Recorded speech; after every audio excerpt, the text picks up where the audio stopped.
Para o arquiteto Ézio Deda, a sua formação profissional foi moldada pela arquiteta Clarice Almeida, sua professora.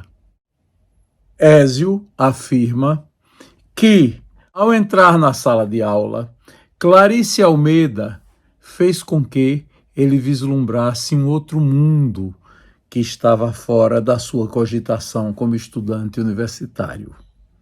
Clarice era uma mulher que vivia envolvida com os movimentos de juventude, com os grupos musicais da cidade do Rio de Janeiro, amiga de artistas como Lobão e tantos outros, e com uma percepção da arquitetura que era diferente de tudo que ele já ouvira. É sobre a sua formação como arquiteto que nos conta neste vídeo de memórias o arquiteto Ézio Deda. Arquitetura era vespertino, né? Era tarde. Eu estudava arquitetura à tarde na Rua do Lagarto. No Augusto Franco não existia ainda, não. Veja, quando eu ingressei em arquitetura, era uma coisa muito amadora ainda, né? Então, pagamos o preço do pioneirismo. Se a primeira turma não tínhamos os laboratórios, né? Os professores que foram contratados eram arquitetos que trabalhavam no mercado e que foram dar aula. Então, não tinham metodologia, né? Com o tempo isso foi mudando, a UNIT conseguiu contratar profissionais e tudo. Teve semestre que eu tinha o mesmo professor dando 3 disciplinas diferentes, né? Então teve todo esse processo. Mas a nossa vontade de fazer arquitetura, sabe? E a coisa de ser a primeira turma, a coisa do mercado ansiar por nossa chegada era tão grande que hoje eu vejo os meus alunos com toda a estrutura que tem, mas não tem a mesma gana, né? A mesma vontade. Então eu fiz um bom curso de arquitetura. Olha, a minha grande mestre foi Clarice Almeida. Inclusive está aqui no meu escritório. Ela faz parte da minha equipe aqui do escritório. Porque, veja, Clarice foi a grande mestra, né? Ela entrou no 3º período, no primeiro dia de aula, ela entrou mascando chiclete, e que era carioca, e que tinha... namorou Lobão, andava na turma de Cazuza. Então imagine aquela pessoa disruptiva, né? Que chega, eu vinha de um curso de Direito completamente enquadrado, né, completamente fechado, perfil conservador, e chega uma professora mascando chiclete em sala de aula e falando de música e falando da juventude dela transviada lá no Rio de Janeiro, e aquilo me encantou, né? Aquela abertura me encantou. E uma semana depois eu já era estagiário dela. Deu várias disciplinas, teoria da arquitetura, história da arquitetura e projeto de arquitetura. Então quem me ensinou a pensar arquitetura, a costurar os conceitos, a fundamentar foi ela. A pensar, a teorizar e materializar a teoria, foi ela. Eu lembro, Jorge, olha que coisa forte, viu? Tinha uma disciplina que era projeto de arquitetura 5, que era uma escola, o tema era uma escola. E ela fez um sorteio para que cada dupla trabalhasse com um tipo de escola, um conceito diferenciado. Então tinha escola construtivista, tinha escola religiosa, e o meu foi escola religiosa. E eu lembro que a minha fonte de inspiração foi a arquitetura românica, de tijolinho aparente, aquela coisa meio medieval, né? E no meio do pátio da escola eu coloquei um lago e tinha uma ponte. E nesse lago tinha um jato d'água. E quando eu fui explicar o projeto, eu disse, não, e aqui é um jato d'água. Ela perguntou, e é um jato ou é um jorro? Eu disse, é um jato. Ela, e por que é um jato? Eu disse, porque eu quero que seja um jato. Ela disse, não, isso não é resposta. Eu quero que você fundamente, porque é um jato e não é um jorro. E eu fiquei, né?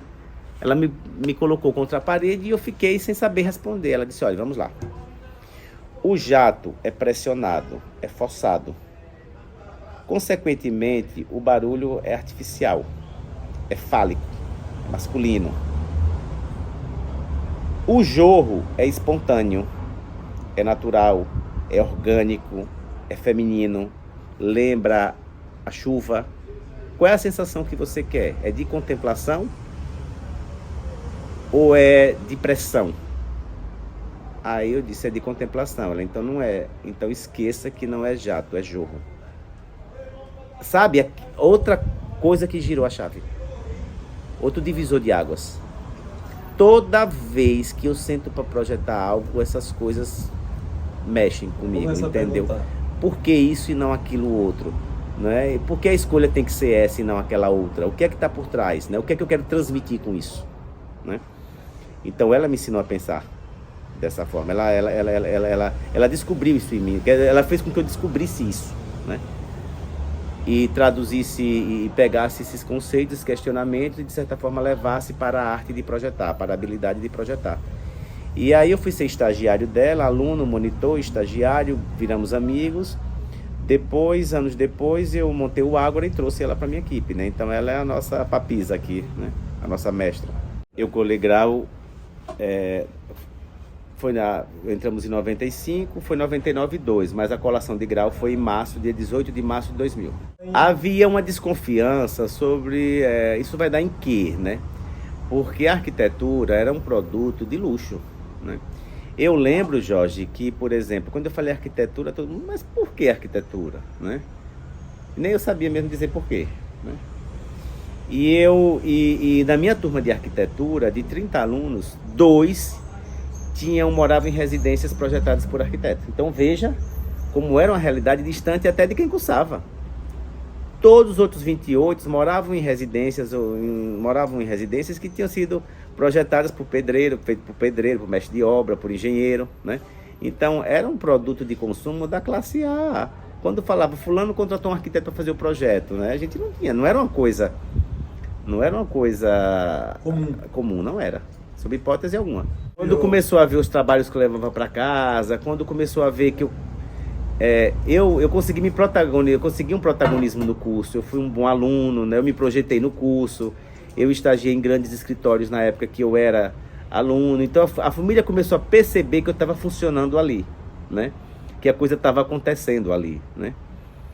E depois que eu me formei, eu comecei a atuar, né? Em várias frentes, e eu lembro que assim, uns 4 anos depois que eu me formei, minha mãe perguntou: e quando é que vai voltar para terminar direito? Né? Houve uma cobrança ainda, mas superficial. Depois eles entenderam que eu fiz a escolha certa.